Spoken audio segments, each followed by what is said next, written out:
see.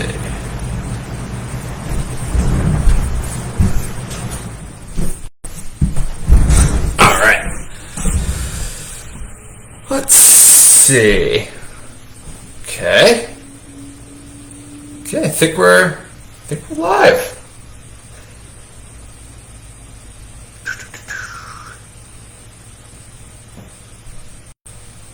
All right, let me see if the audio is hooked up to my headphones. Awesome.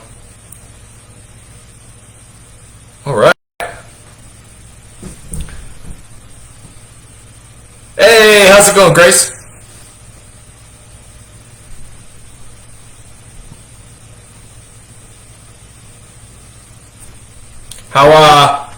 Oh, awesome. How does the audio sound to you?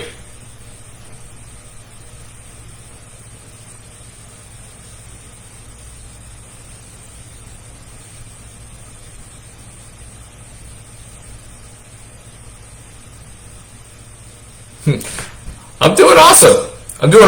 So I tried to get this set up so I could do like stream Zoom into the Facebook group, but I guess you can't do that anymore. So I got to figure that out.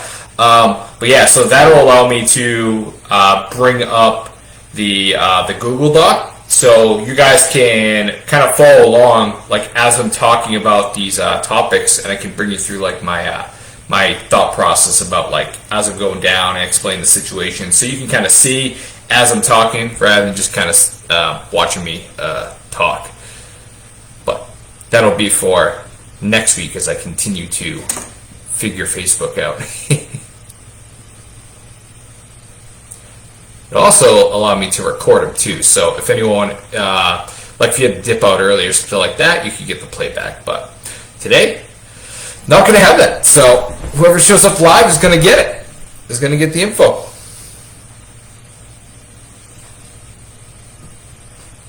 Please set the frame rate to or viewers. Oh, so the how's the video, Grace? Is it super choppy for you?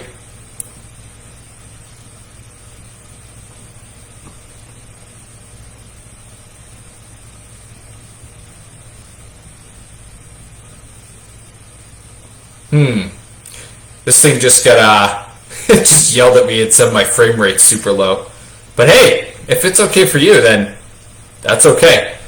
Again, so write little notes here. So got to figure out the recording for the Zoom and then the FPS as well. So I want to make sure it's not choppy. But yeah. So since you're here, Grace, I know you kind of had the first question about protein in your smoothie. So just gonna kind of start off the bat with that one. And so there's kind of 4 big protein categories, I guess I would say. So number 1 is whey protein, which is like a dairy protein. So that is, for the people who can't have it, it's the best protein you're probably going to be able to get. It's going to have probably the best flavor. It's probably going to mix the best. And it's also going to, especially if your protein's low, it's probably going to be best to have that because it's more of like a complete protein. Which basically it kind of fuels, we chatted a little bit about like muscle growth and losing fat. So that's going to be a much better option if your protein's kind of low, is a whey protein. So if you can have dairy and you have no issues with that, like a glass of milk or something, having whey protein would be a great option for you. And I would go for like a whey isolate. So there's like different kinds, but that would be number 1. And then the other one's kind of like lower tiered, depending. So there's also bone broth protein, and I haven't experimented a lot with these. I've just heard about them, so I can't vouch personally. Probably wouldn't taste too good inside of a berry smoothie, to be honest. Yeah, but that's an option. Collagen is another protein source that you could add to your smoothie, and that has the benefits of being like super easy to digest. It's gonna like when you blend it up, it's gonna mix pretty well, and you'll be able to have a ton of it, and it's gonna feel great Again, like talking about like the whey, some people feel like a little discomfort, maybe a little bloating sometimes. With collagen, I've never had a single person, including myself, have any issues whatsoever having quite a bit of collagen protein powder. The only downside to a collagen protein powder is it's not going to be as it's not going to have the same like complete protein structure like a whey. But again, like that's if your protein's low. If your protein's high and you're hitting your protein targets, then it's not really going to make a big difference. The other one is going to be a vegan. So a vegan source of protein powder. So you want to blend with this. So that can look like pea protein's a super common one. You got hemp protein powder, and there's another one I can't think of right off the top of my head, but you want to try and find a vegan protein if you want to go this route. Something that has a multi-blend, usually it's like 3 different protein, a rice protein, that's the other one. But the reason for that is, again, like completing that protein structure, making it more of a complete protein. It's better for muscle growth that way, and then you get the benefits of it being vegan if you choose to go that route as well. So kind of like 4 different ones there. The only one that I can vouch for that I really enjoy is whey. Actually, no, I've had collagen. I haven't mixed it in a smoothie, but I've had vegan, whey, and collagen. Whey is like not even close. It's the best by far. And then I would put collagen and then vegan as like a tier as far as like taste and blend go. Digestibility, though, collagen is definitely top. So with that, you can kind of pick and choose what you might think is the best. And one thing I will say with protein powders, be a little careful when you're going on the cheaper side of protein. You want to kind of like a good middle ground. So if you're looking at protein powder, if you go to like Walmart, like I think there's this like Body Fortress. It's with a bunch of fillers and artificial sweeteners, and that can be a little rough to digest. And there's like a thing called like protein spiking, which basically means that it says it's like 20 grams of protein, but it might not. And then also like their scoops are weird in that you need multiple servings to get the same amount of protein, so they try and get you that way. So just be a little cautious when you're going through and you're buying the protein powder. So you can't really do dairy too much. Try to give it a try. So if you know that you can't do dairy, then whey is going to wreck you and you're not going to have a good time. Just being completely upfront, you're not going to want to even go down that route. I would try a collagen protein powder next. And then if you like that and you can stick with that, that's fantastic. But you also could try, again, if you want to try a vegan protein powder, you just want to choose a multi-blend, one of those. So those would be your options. But if you know you can't have dairy, you definitely don't want to mess with the whey protein. Hope that makes sense, Grace.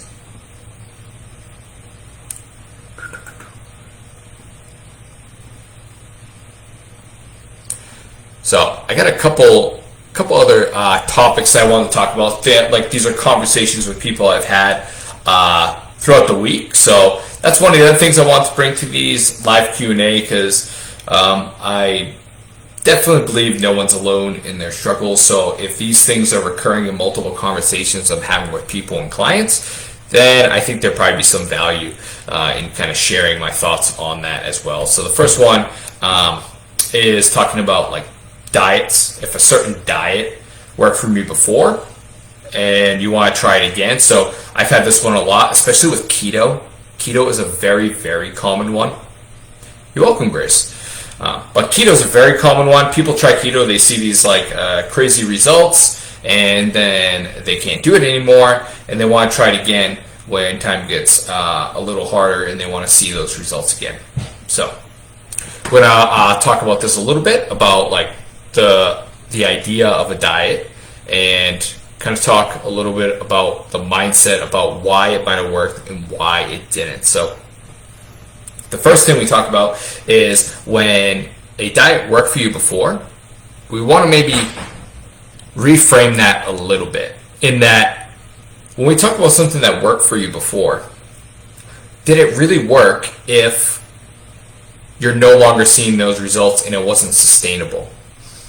Because most of the time, whenever we start something, what we're doing is we're trying to change, and we generally don't want to go back to the way we were before, right? So, what's the second? This is the second and non-dairy one. It's kind of cut out for me. Oh, okay. So I'll send you a message, Grace, after the end of this call about I got like a little sheet here. I'll send you that after the call with those options, so you can get that.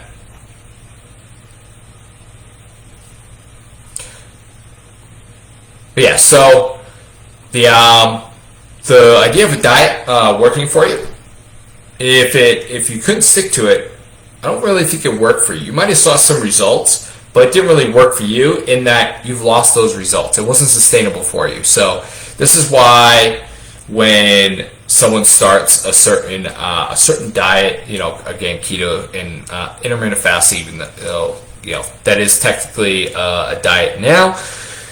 These different diets, they work off one factor, in that they tend to lower your calories. Okay, so you're not eating as much as you were before, even if it's for a little bit. That's why you initially see some results, especially with like a keto diet or something like that. But for you, it's not working long term because it doesn't fit your lifestyle. So one of the biggest takeaway is trying to make your diet fit around your life versus you trying to fit your life around a specific diet. It kind of like pigeonholes into you this certain way of eating. So for instance, if you really enjoy bread, like bread is your thing, I love bread, do you think a keto diet in this instance would really be for you? So if anyone that doesn't know, keto diet, you basically have almost no carbohydrates in a traditional keto diet. So you might see some results, but if you really like bread, and if you go to an event with your friends, you're going out to eat, like, do you really not want to indulge ever again? Do you really not want to have that bread? That's something to consider. That's a big thing to consider. Of, will this work for you?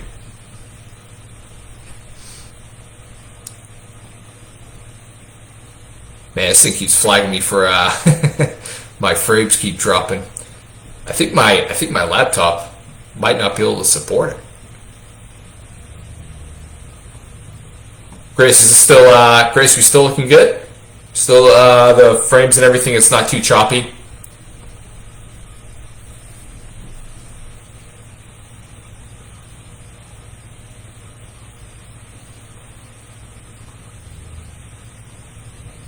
So it looks good. So it slowed down, the picture quality increased a little bit on my end. So alright, so on to the next one. So the next one is talking about small meals to increase metabolism. So this is one that I've heard quite a few times, and actually myself, when I first started, I thought this was a big thing as well. So thinking that the more we eat, it's kind of like our body works like a furnace, and we want to keep it lit. And so if we eat a lot during the day, like frequent, so like every hour or every couple hours, you're always eating something, that your metabolism's gonna go faster because it needs to process the food. That's kind of the thought behind it. So this is based off a little bit of some like old science. New stuff coming out shows that our body's a little bit smarter than that, and it really our metabolism fluctuates on a lot of different factors, and one of those factors is the size of our meal. So if you have the same, so like we'll just use like 1,000 calories for instance. If you have 1,000 calories and you have that over the course of 7 different meals, that's not going to matter versus 2 meals, for instance. At the end of the day, it's still going to be the same amount of food, and that's really the most important factor here. Another factor is, what is that meal consisting of? Is it consisting of protein?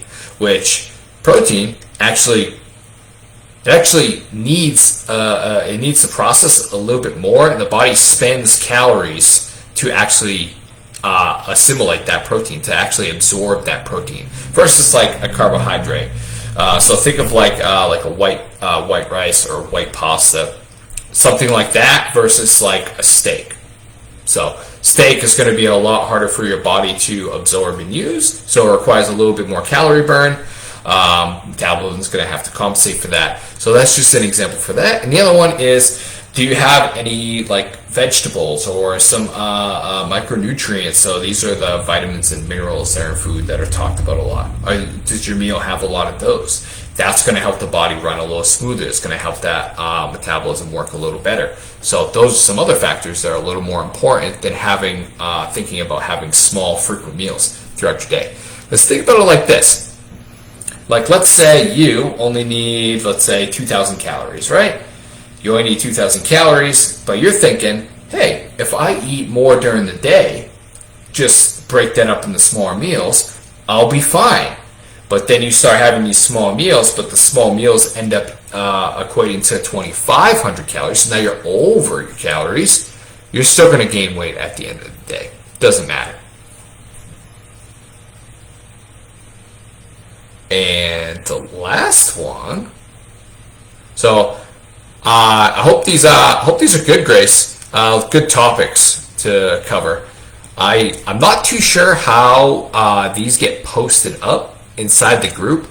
I think they stay for like 30 days. So anyone that's watching this recording, if you're in the group, just shoot a comment down on the post and let me know what you think about the topics here, about the recording, the quality, and what you would like to see in something like this. Always looking to improve the experience in here. So awesome, Grace. I'm glad you're finding this very helpful. That's fantastic. And the last topic that I have on the menu for today is we're going to talk about the best workout for building lean muscle. So Grace, you kind of sparked this one in my brain when I was talking with you a little bit, kind of about your goals. So most of the time when we're working out, there's generally like two different train of thoughts. Most people are working out to, at least when they start out, most people think about working out as a form to burn calories. So that's number one, and that's a whole different side tangent. I'll keep on task here. And the other one is we want to build muscle. We want to tone our body, right?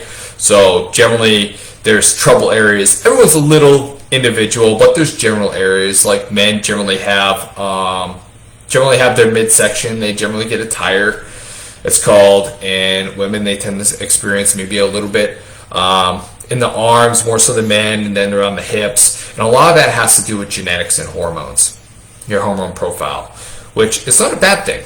So that's actually beneficial to us just in today's context when we have excess amounts of calories and deliciousness everywhere. It can show in not so good ways. So what makes a workout good for building lean muscle?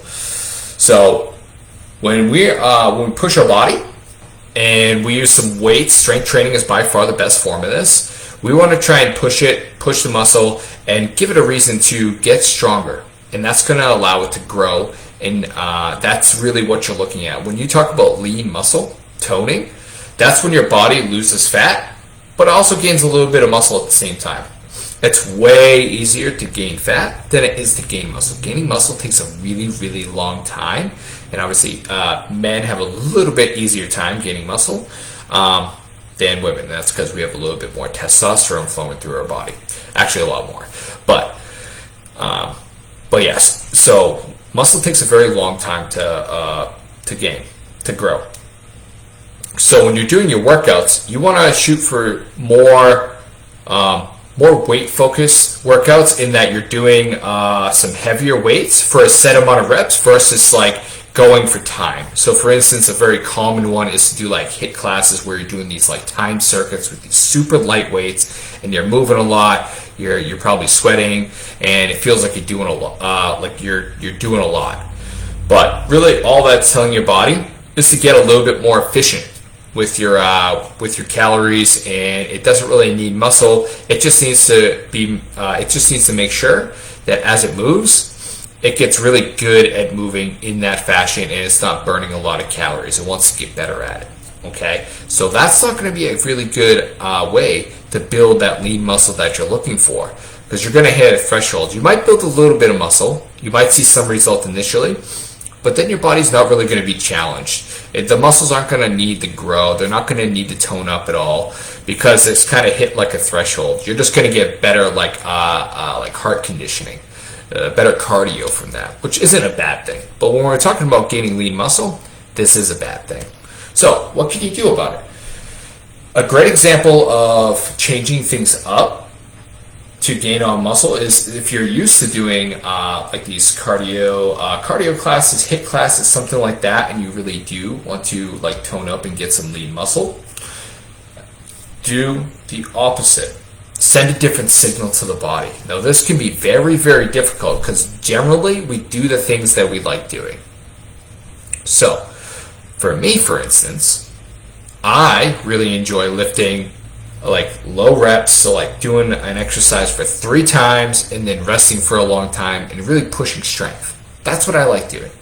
So for me, I notice when I switch it up, doing that more like HIIT style classes, or maybe I'll do like high reps. So rather than doing 3 reps, I'm doing 20 reps. So I'm going for longer. I'll see a lot of results initially, because it's a very, very different style of training compared to how I'm used to.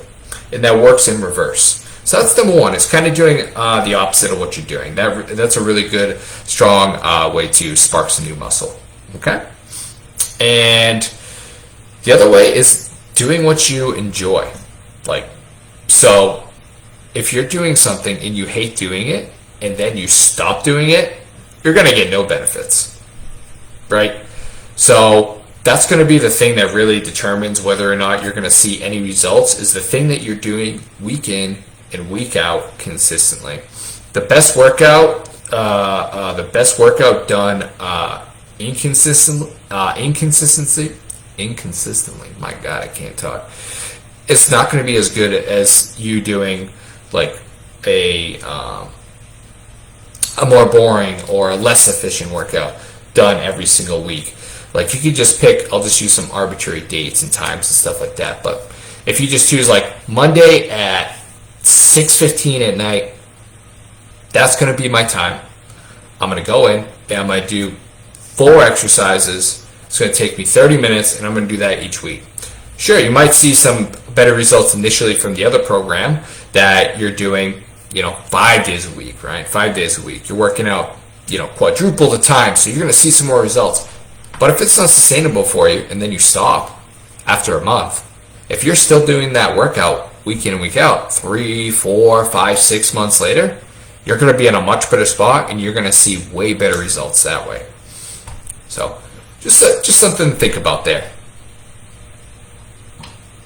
But that's everything I got for today. I hope that was helpful, Grace. I know you kind of inspired that question.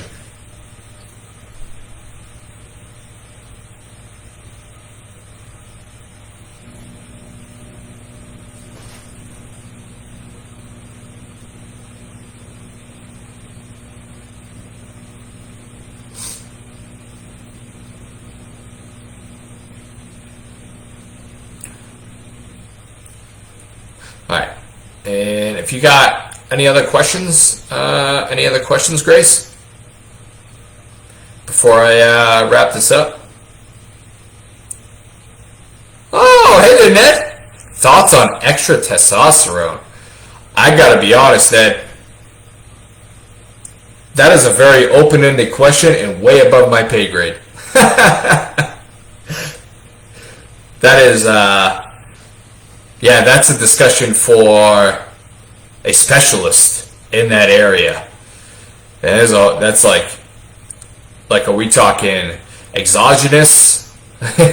We talking running some tren, some steroids? Are we talking just taking extra testosterone?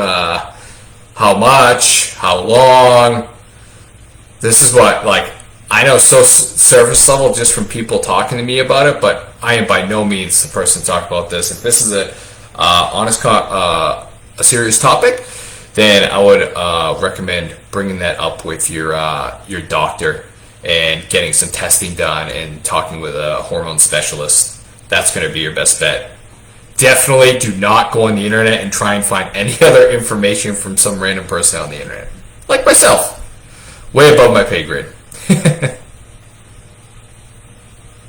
Lots of extra tea commercials everywhere. Really? So I actually don't get hit with that. So what are these looking like? So I know, what is it? Trying to think of what it's called. I know there's like some like pill, I'm trying to think, and I think that like bringing up low testosterone, increasing your testosterone levels. Is that what you're talking about, Ned? Like those pills that you see on like late night commercials? Again, I haven't been hit with one of these. I just imagine, it's like 10:37 at night and you're trying to fall asleep and then one of these commercials comes on. That's what I imagine. Grace, I'm glad yeah, that's awesome. Glad it was super helpful, and yeah, let me know how those workouts go for you.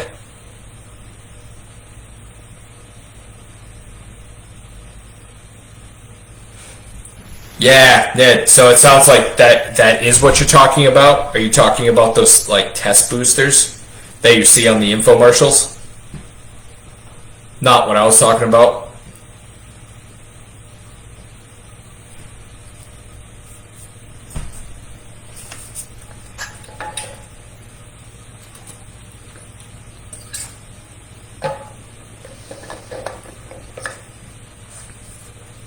Sí, señor. So the best thing, number one is test, don't guess. That's a kind of a cliche saying. But figuring out where you're at is priority number one. So one of the things that personally I wish I did when I started getting into my late 20s, early 30s, I'm going to do it soon, but I actually want to get my testosterone checked because I feel really, really good. I'm really happy where I'm at, so I want to get like a base reading. And then from there, down the line, if anything were to happen, then I can use those readings and use that as a thing to go off of. That's going to be number one. So if you are feeling like this might be a thing, is going to your doctor and getting, your levels tested. Test boosters like the ones you're seeing in the commercials, they might work a little tiny bit for someone who has like if their testosterone's like in the floor.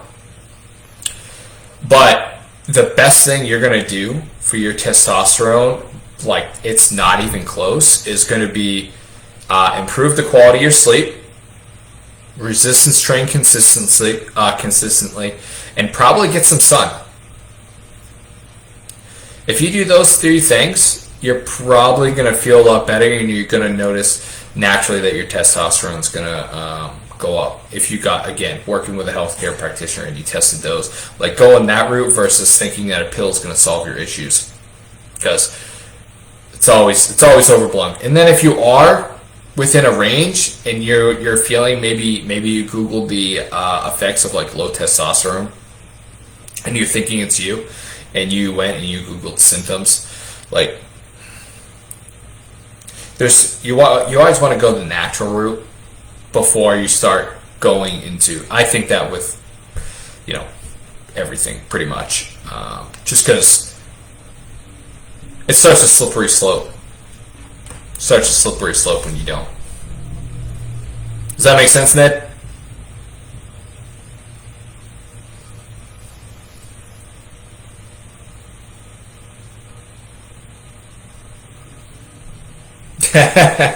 Grace, that's funny. I have heard of HIMS. What is HIMS? HIMS is a one-stop teleservice for men's health care. LCD. Oh, interesting. So I've heard of it, but I haven't looked into it before. But yeah, that would be my my advice there, Ned. If you go and you sit down with your doctor and you're like, Doc, listen, like I'm getting like 8-9 hours of sleep, I'm working out appropriately, I'm working out 3 days a week, I'm not trashing myself. I'm going out, I'm going outside. I go for the occasional walk with my significant other. I'm watching what I'm eating. My protein intake's good. I'm just not feeling good. Something's going on. Then there you go. But if those aren't the case, my recommendation would probably be to work on that and see how you feel. But again, like your doctor's going to know way better than me. They're going to be able to get you the testing and everything too. They have him and hers too. Yeah, So Hims is so I'm looking at it right now. So it's a telehealth company. So my guess is it functions just like I was saying. Maybe you don't need to go through your primary care. You can go through them, and I'm not too sure how that works, but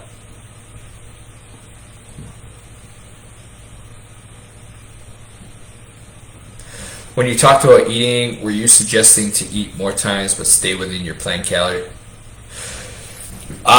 So that depends. That depends on whatever works for you. So if we can just use some of those arbitrary numbers I had before, if you're eating 2,000 calories in a day, the most important thing is you're eating that 2,000 calories. So whether that means for you, it's easier to have multiple meals or less meals, as long as you're having that in the day, it doesn't really matter.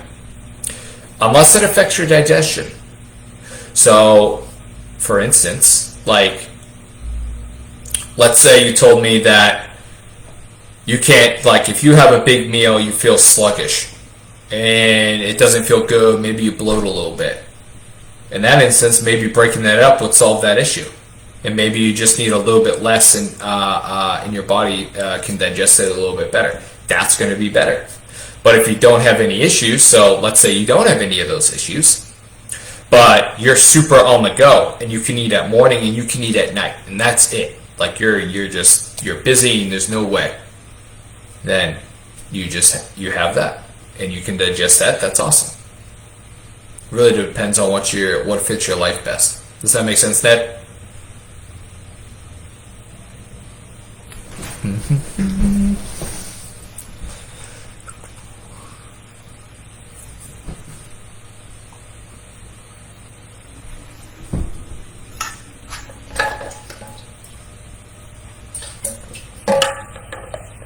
Awesome.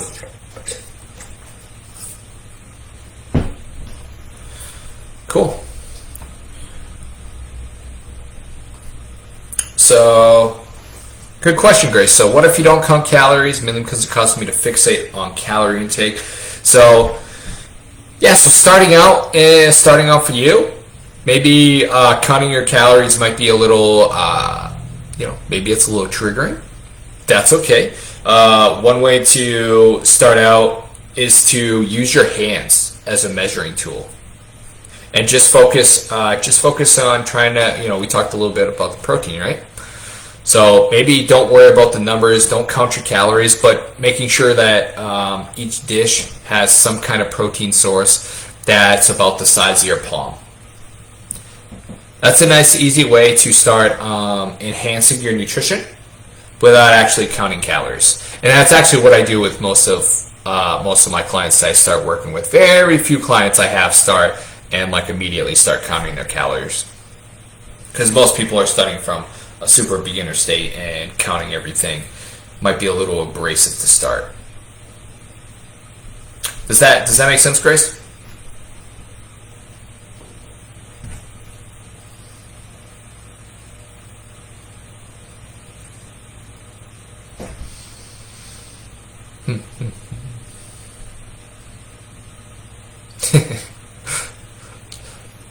I just cut the video of myself. I have a horrible fidget habit, so I hope the swinging of the chair isn't distracting. I try not to. I actually get a little...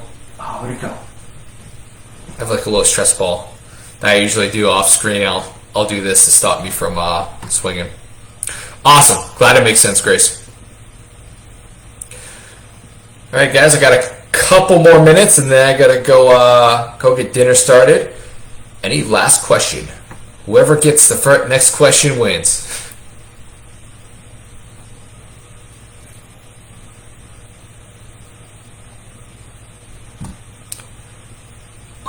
you can make clips in here. This is the first time I've ever done a Facebook Live, so I'm learning all kinds of things right now.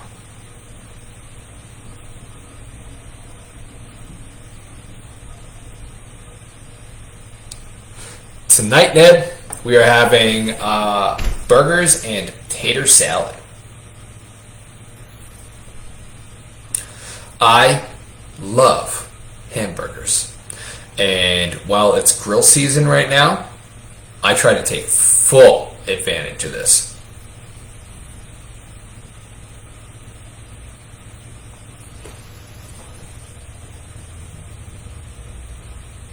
I probably have burgers at least once a week. And then between my wife and I, we probably have close to 4 or 5 pounds of red meat a week. I love hamburgers, man. Also, I love pepper jack cheese, so I'll throw pepper jack on them as well. So what I do is I'll get so I generally don't have like a potato salad, but this time we are. Usually I'll have so this is kind of like my thought process. So I'm having a cheese like a cheeseburger, right? So I have my meat. So it's about 1/4 pound is what just rough measurement. Okay, so I'm not like measuring them on a scale, but I'll just take I'll take the pound and I'll chop them in the quarters. It's not going to be exact, but they're pretty close in size. And then so I have that, and then I'll have probably some pepper jack cheese if I have it. Sometimes I don't have cheese, but most of the time I do. Dave's Killer Bread, and then I'll usually have some kind of like. Maybe like most of the time it's some kind of frozen veggie that I just popped in the microwave. I have been getting into more like steaming veggie, but one of the other things that goes well too is like a side salad. So we talk about like getting in the veggies with that. So thought process is I got a little bit of fat from the meat and the cheese. Got plenty of protein from the beef and the cheese. Each patty with the cheese is about 30-35 grams of protein. And then we get a little bit of carbs from the bread, a little bit of protein. So then if I had a side salad on that, tons of like those micronutrients and fiber from the side salad. So very well, it actually can be a really well-rounded meal as long as you're not going crazy. And pan frying veggies is good too. Yeah, so call it like sheet veggies. So one of the easiest ways is I just throw a bunch of veggies on a big sheet pan and just throw it in the oven after I season it. So seasoning might be like maybe like a little bit of olive oil, toss in some like salt, garlic powder, and black pepper, something like that. Super easy, especially if you get like the pre-chopped veggies, which a lot of the time I do. I'm okay paying that convenience tax, is what I call it. But that's a great way to have a healthier option is getting the stuff that's already pre-chopped at the grocery store.